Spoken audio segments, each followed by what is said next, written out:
12월 30일 살아계신 하나님의 말씀 사무엘상 26장 21절부터 25절 말씀을 가지고 용서로 평안을 얻으라는 제 말씀 드립니다. 달력을 보니까 올해도 벌써 하루밖에 남질 않았군요.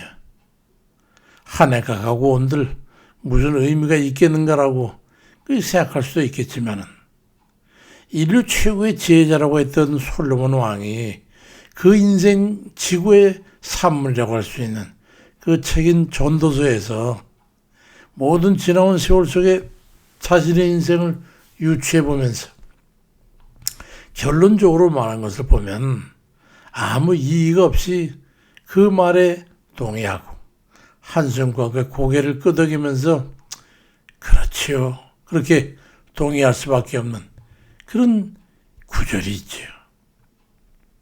전도서 1장 2절 이하에 전도자가 이르되 헛되고 헛되며 헛되고 헛되니 모든 것이 헛되도다.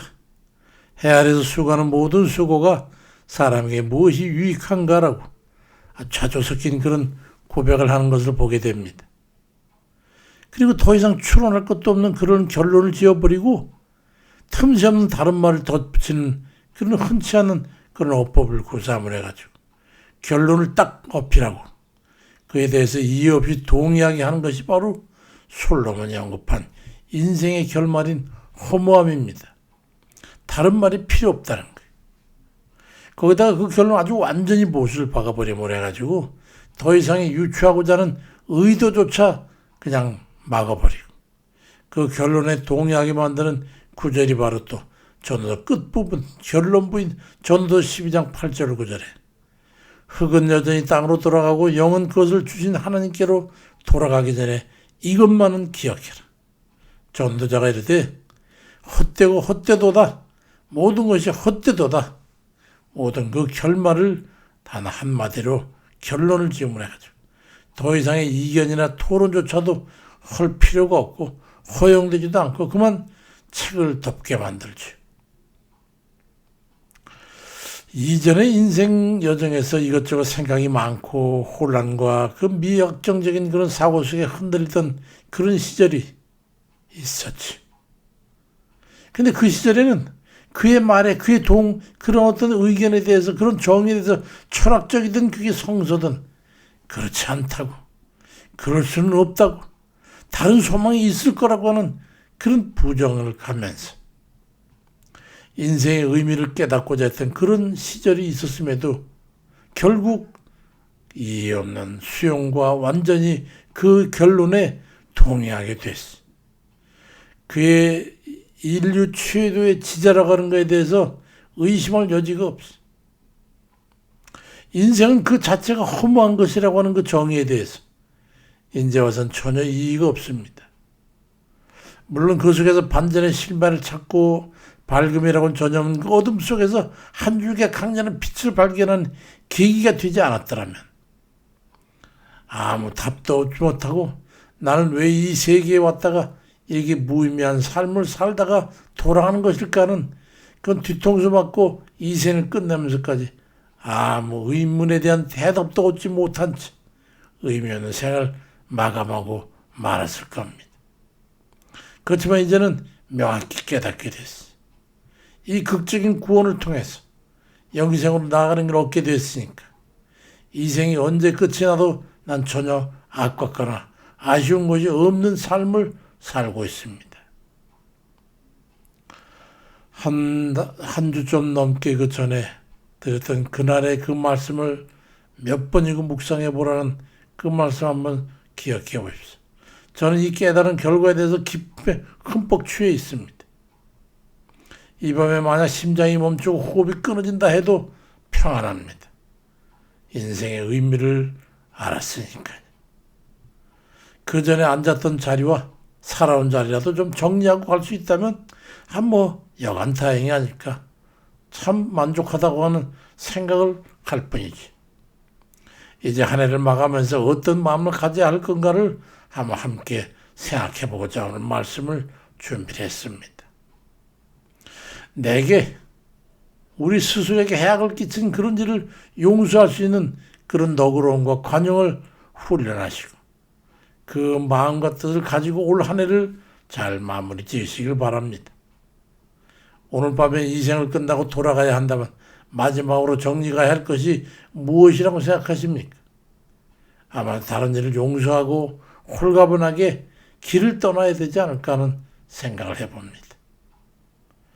다윗은 13년간이나 대적 사울 왕으로부터 쫓김을 당했지만 한 번도 그에 대해서 보복하려고 하지 않았습니다. 여러 번 보복할 기회가 주어졌지만 오히려 그는 인애를 베풀었어. 사람들은 그러한 다윗을 보면서 그를 신뢰하게 됐고 그가 왕이 되는데 큰 도움이 됐어. 다윗을 따르는 사람들이 늘어나서 군대가 됐고 그를 기대하는 사람들에 의해서 자금이 조달돼가지고 결국 나라를 일으키는 군자감이 됐습니다. 그뿐만 아니라 결정적인 것은 그의 대적인 사울왕의 완전한 멸망에 대한 하나님과 세상 앞에 그래도 된다고 하는 거기에 다윗은 관여한 게 없다고 하는 다윗의 정당성을 확보해 줬어요. 세상 사람들이 다 그는 떳떳한 인간인 것을 인정하게 됐습니다. 사무엘상 26장 21절에 보면 네가 오늘 내 생명을 귀하게 여겼은즉 내가 다시는 너를 해하지 아니하리라. 내가 어리석은 일을 했으니 대단히 잘못됐다고 하는 사울왕 스스로가 인정하고 자기 자신의 잘못에서 무너져도 굴복하고 말았지. 보복하고 싶은 마음 이거를 억제하는 건 쉽지 않지만 억제해야 됩니다. 절제해야 됩니다. 내버려야 합니다. 우리는 할 수만 있다면 천배만배로 보복하고 싶은 마음을 가지게 되면서 그 분노 때문에 정신적으로나 육체적으로 병들고 사태가 뒤틀리는 고통을 자초하게 됩니다. 저도 수도 없이 이 살아오는 생애 가운데 있었던 일입니다. 해악을 끼치면 반드시 보복이 따르게 되면서 모든 관계를 파괴해버리죠. 지금 이 정권이 좀 그러하지 않습니까? 잠언 3장 29절 보니까 네 이웃이 네 곁에서 평안히 살거든 그를 해하려고 꾀하지 말라고 말씀하고 있습니다. 그리고 에베소 4장 32절엔 서로 인자하게 하며 불쌍히 여김 서로 용서하기를 하나님 그리스도 안에서 너희를 용서하신 것 같이 하라고 말씀합니다. 평안히 잠에 들고 싶다면 분노와 보복심을 내려놓고 관용으로 대하십시오. 그럼 두 다리를 펴고 잘 수 있습니다. 해를 끼치고 때린 자는 오그리고 자도 맞은 자는 네 다리를 뻗고 편히 잔다고 하는 옛말이 있습니다. 내가 해악을 끼치는 이에게 갚는 것은 그것이 가장 강력한 보복이라고 볼 수 있는 건 바로 용서입니다. 용서야말로 대적의 가장 큰 철퇴가 될 수 있습니다. 에베소 4장 30절에 서로 친절하게 하며 불쌍히 여기며 서로 용서하기를 하나님이 그리스도 안에서 너희를 용서하신 것 같이 하라고 말씀하고 있습니다. 그 말씀의 의미를 깊이 깨달아야 됩니다. 그러면서 원수 대적의 머리에 숯불을 쌓이는 것을 우리는 보게 될 겁니다.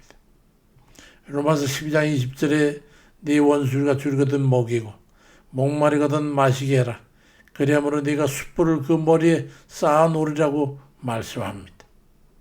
용서로 인한 화평의 결과인 평안함을 한번 경험해 보시고 그 은혜를 누리시길 바랍니다.